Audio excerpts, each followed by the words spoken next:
Assalamualaikum warahmatullahi wabarakatuh. Apa khabar semua pelajar-pelajar cikgu? Cikgu harap semua berada dalam keadaan sihat, ya, dan bersedia untuk teruskan sesi pembelajaran kita hari ini. Masih lagi dalam pelajaran 1, tapi hari ini kita fokus kepada kepentingan rukun Islam, rukun iman dan juga ihsan. Ya, kalau sebelum ini kita dah lihat satu persatu isi kandungan yang ada di dalam rukun Islam, rukun iman dan apa itu ihsan. Tapi hari ini kita lihat pula kepentingan bagi ketiga-tiga perkara ini. Baik, yang pertama pelajar, seperti selalu cikgu ingatkan, boleh rujuk dalam buku teks kali ini di muka surat 8. Ya, kita tengok satu persatu. Apa yang dikatakan kepentingan rukun Islam? Okey. Kepentingan rukun Islam adalah sebagai asas ketaatan kepada ajaran Islam. Semua sedia maklum, kita dah belajar, kita ada 5 rukun Islam. Okey, yang mana kelima-lima rukun Islam itu merupakan asas pegangan kita untuk menunjukkan ketaatan kita kepada ajaran Islam. Solat 5 waktu, berpuasa di bulan Ramadan, itu semua adalah contoh-contoh kepada kita nak menunjukkan rasa taat kita kepada ajaran Islam. Okey. Kemudian menjamin hubungan baik antara manusia dengan Allah. Ya pelajar, kalau kita berpegang kepada rukun Islam, paling mudah rukun Islam yang pertama, ya, mengucap 2 kalimah syahadah. Okey. Solat 5 waktu, berpuasa di bulan Ramadan. Okey, semua itu pelajar adalah satu asas yang tadi cikgu cakap, satu asas. Sekiranya kita lakukan pelajar, kita paling mudah kita solat 5 waktu. Apabila kita solat, itu menunjukkan satu hubungan baik antara kita dengan Allah. Sebab itulah kita dapat, bila kita ada satu hubungan baik dengan Allah, kita dapat menjamin hubungan baik antara manusia dengan Allah. Okey. Kemudian kepentingannya merupakan kunci kejayaan di dunia dan akhirat. Bila kita ada hubungan yang baik dengan Allah, ya, kita lakukan segala perbuatan-perbuatan yang diperintahkan oleh Allah, maka secara tidak langsung kita dapat satu kunci kejayaan bukan sahaja di dunia tetapi juga di akhirat. Okey. Dan juga kepentingan rukun Islam yang keempat, membawa kebahagiaan dalam hidup manusia. Kita ada hubungan baik dengan Allah, ya, kita dapat kejayaan di dunia dan di akhirat. Apa lagi yang kita nak minta? Itu adalah kita dah rasa satu kebahagiaan. Sebab itulah dah membawa kebahagiaan dalam hidup manusia. Kita rasa tenang, kita rasa happy. Itulah kepentingan yang mana dalam rukun Islam. Okey, kita lihat pula yang kedua, kepentingan rukun iman. Okey, rukun iman ada 6. Kenapa kita perlu tahu ataupun kita perlu percaya kepada rukun iman? Okey, kepentingan yang pertama, iman merupakan syarat amalan diterima oleh Allah Subhanahu wa Taala. Iman ni pelajar, kita tak nampak. Dia adalah satu pegangan dekat dalam jiwa. Kita tak nampak iman itu.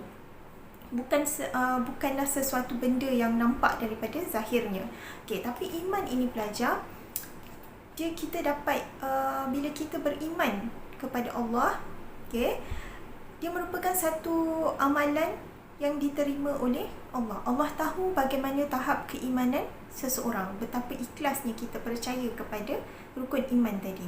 Okey, kemudian rukun iman menghubungkan makhluk dengan Allah dari sudut kepercayaan dan keyakinan yang bersumberkan wahyu.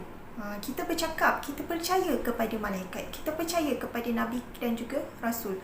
Sekadar bercakap, percaya, tapi tanpa ada perbuatan yang menunjukkan kita percaya, itu pun sukar untuk kita nilai. Jadi bila kita ada perasaan percaya, yakin dengan rukun iman tadi, kita dapat menghubungkan satu hubungan makhluk dengan Allah dari sudut kepercayaan, keyakinan, bersumberkan wahyu.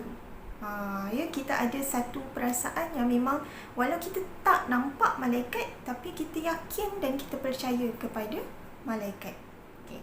Menegaskan konsep mengesakan Allah sebagai ajaran yang dibawa oleh semua Nabi dan Rasul. Kita percaya bahawa Allah itu satu. Jadi bila kita percaya kepada kepentingan, kenapa kena percaya kepada rukun iman ini pelajar? Untuk menegaskan konsep mengesakan Allah. Kita tahu Allah itu satu, dan juga kita percaya kepada ajaran-ajaran yang dibawa oleh Nabi dan juga Rasul. Ya, Rasulullah SAW beritahu, menyampaikan wahyu kepada kita semua bahawa Allah itu satu. Sebab itulah dapat menegaskan konsep mengesakan Allah dan ajaran yang dibawa oleh semua Nabi dan juga Rasul. Baik, kita pergi yang seterusnya, kepentingan ihsan. Apa yang dikatakan dengan kepentingan ihsan? Kepentingan ihsan ini pelajar merasakan Allah Subhanahu Wa Taala mengawasi dan melihat segala gerak-geri manusia sepanjang masa. Seperti yang kita tahu, ihsan ini adalah satu perbuatan yang kita lakukan, perbuatan-perbuatan baik yang kita lakukan. Bila kita ada satu perasaan ataupun kita ada satu rasa ihsan itu pelajar, kita rasa Allah sentiasa memerhati kita.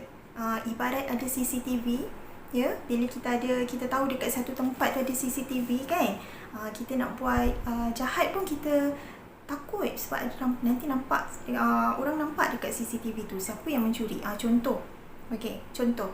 Jadi bila kita beriman ataupun kita percaya, kita ada ihsan ini pelajar. Kenapa pentingnya ihsan? Kita selalu akan rasa Allah itu mengawasi kita. Bila kita nak buat sesuatu perkara yang buruk, kita ingat, Allah nampak apa aku buat. Ya, istighfar banyak kali, berubah kepada perkara-perkara kebaikan. Ya, lakukanlah kepada perkara gerak-geri yang baik. Yang kedua, kepentingan dia mengajar manusia untuk berbuat baik kepada manusia dan makhluk yang lain. Ya, bila kita ada rasa ihsan, kita tahu segala gerak-geri kita Allah lihat.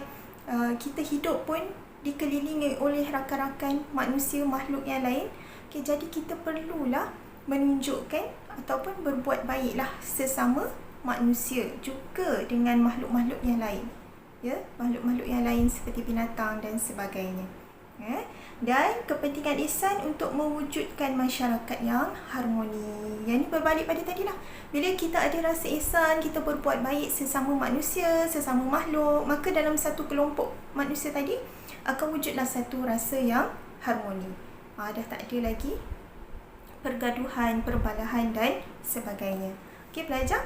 Jadi untuk hari ini kita dah lihat kepentingan rukun Islam, kepentingan rukun iman dan juga kepentingan ihsan. Cikgu. Okey, semoga memberi manfaat kepada pelajar, semoga memberi kefahaman kepada pelajar. Okey, dan insya-Allah kita akan jumpa lagi untuk slot PDP yang akan datang. Assalamualaikum warahmatullahi wabarakatuh.